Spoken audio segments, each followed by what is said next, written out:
paladar infantil ou será paladar mimado?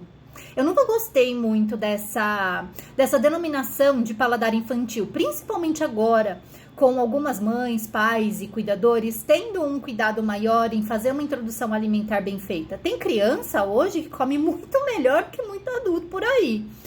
E aí eu te pergunto, o que seria esse tal desse paladar que chama-se erroneamente de infantil, que na verdade é um paladar mimado? É um paladar que tá sempre querendo uma coisinha muito gostosa, ou muito palatável, ou muito cremosa, muito, sabe, que não se arrisca, fica dentro da tal da zona de conforto, que só come as determinadas coisas. Existem outras condições que eu não vou me ater aqui, que são consequência de alguns transtornos, etc. Então, existe uma tal de seletividade, um paladar mais seletivo que está associado a outras coisas, mas na maior parte do caso é paladar mimado, sim. E como que a gente muda isso? Como que você vai conseguir comer melhor e ter uma variedade maior de nutrientes e de alimentos se você não se arrisca e só fica preso naquela mesma coisa que é muito gostosinho, ou então tem que ter sempre muito sabor, tem que ter sempre muito, sabe? A gente precisa aprender a conhecer outros mundos. E como que você se arrisca com isso? Tendo as informações adequadas para tal, porque senão sabe o que acontece? Às vezes vocês querem sair de um lugar onde já está conhecido para vocês, e aí vocês caem nas armadilhas da indústria te vendendo produtos com a etiqueta do saudável, só que é outro hiperpalatável, e aí te prende, né? E eu já falei disso antes aqui, que é o tal da pasta de amendoim, que às vezes tem sabor de leite ninho, é o tal do whey protein, que tem sabor de paçoca, que tem sabor de dadinho, sabe? Então, quer dizer o quê? Que esse produto é ruim? Não, vamos tomar cuidado com a generalização aqui.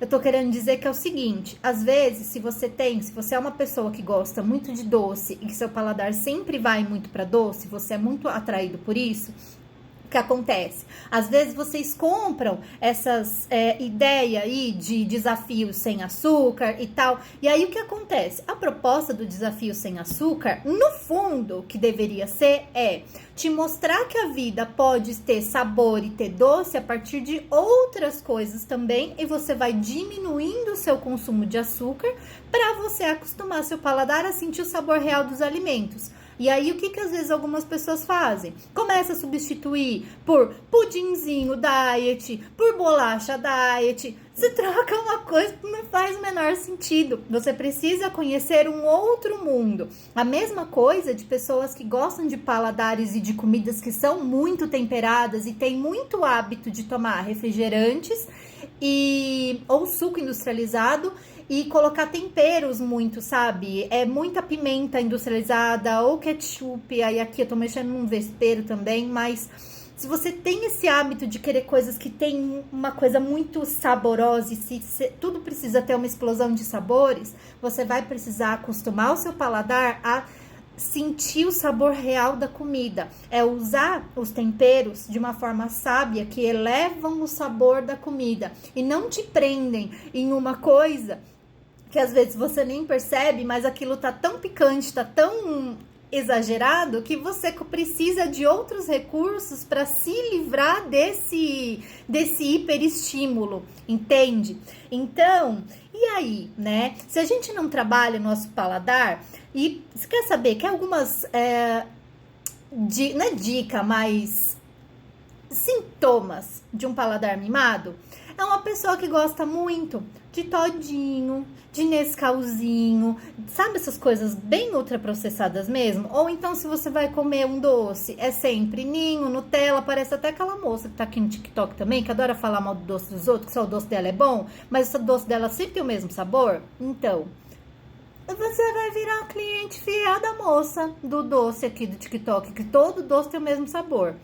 Enfim, e quando você começa a estimular e conhecer outros mundos, você precisa se arriscar fora do que você já conhece e aprender a trabalhar teu paladar, que no início, se você está acostumado ou acostumada com esse tipo de doce só, esse tipo de comida que é muito hiper, sabe, saborosa, você precisa trabalhar esse paladar para começar a sentir o sabor real das coisas, né? Conhecer outros mundos. No início, talvez você não vai gostar tanto assim, não vai ser tão atraente, mas eu juro para vocês, existe uma série, não sei se ela ainda tá na Netflix, que é do Michael Pollan, que ela chama Cooked.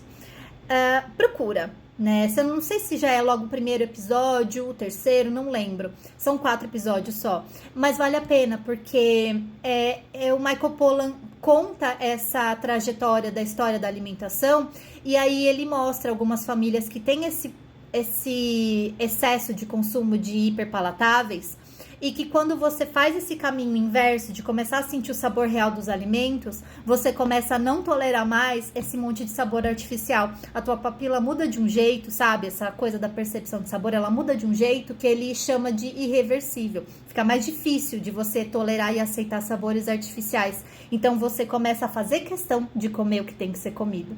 Então assim, e aí? Será que seu paladar é mimado? Então, talvez ele seja. E aí, para mudar, quando você vai mudar isso? Quanto antes você conseguir mudar isso, melhor para você.